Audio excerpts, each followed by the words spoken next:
Hello everyone, this is Dan Gramza and welcome to Gramza Market Studies for Monday, May 27th. Now, let's talk about the holiday. We have the market trading starting 5 o'clock in the evening Chicago time, which is Monday morning in Asia, until 12 o'clock noon on Monday, Chicago time. All markets will close. Grain markets will not be trading that day. Markets close, they open again at 5 o'clock in the evening on Monday. That means that's a trade date for Tuesday because that's Tuesday morning in Asia. All right, so that's the schedule coming up. So we are going to have some market action coming up for Monday. And Monday is the Memorial Day in the United States. And this video is watched in over 150 countries.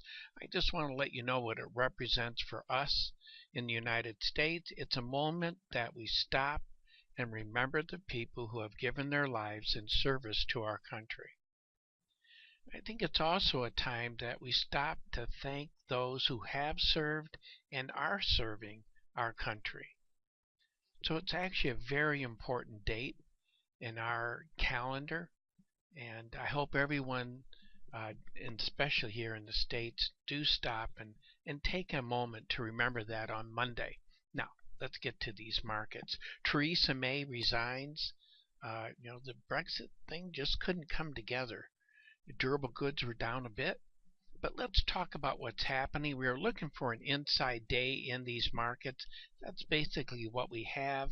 The S&P traded above its bullish level. The magnitude change there is $500 a contract. And for Monday, again, I'm looking for a small ranged inside type day. NASDAQ traded above its bullish level before it failed violently, but look for an inside day on Monday. The magnitude change here in that market, just to give you a feel for that, is $200 a contract.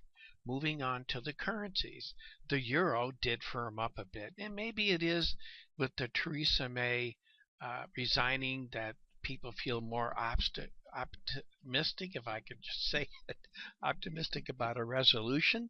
Magnitude change here in that market, $375 a contract. And again, I look for a bit of follow through, but nothing too dramatic. Down here in the Canadian dollar, it also firmed up a bit. The magnitude change in that market is $70 a contract. And again, I'm looking for unchanged to higher for Monday's action.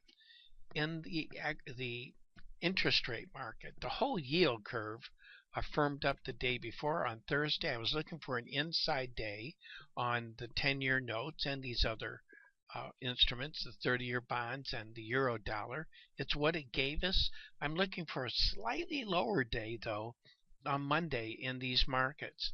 And when it comes to gold, it did give us that inside day again, as I was mentioning.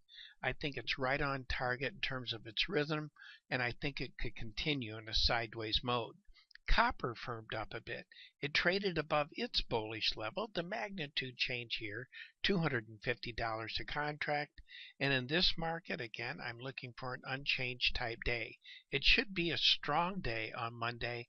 I just don't see that happening for that market. Crude oil inside day is what we were looking for. That's what we have. Look for more of the same. I'm bearish on this market. Well, nat gas traded above its bullish level. Magnitude change in that market, $250 a contract. Be cautious here. Don't look for strong follow through, I think, until Wednesday or Thursday in that market. And in the grains, soybeans really gave us an unchanged type day, but that's not the action we saw in corn and wheat. I do look for follow through. These markets are not trading on Monday, but I think Tuesday we could have an unchanged, a higher movement in these markets. And that concludes today's market studies. Thank you for being with me. I look forward to being with you again. And as always, have a wonderful weekend and take care.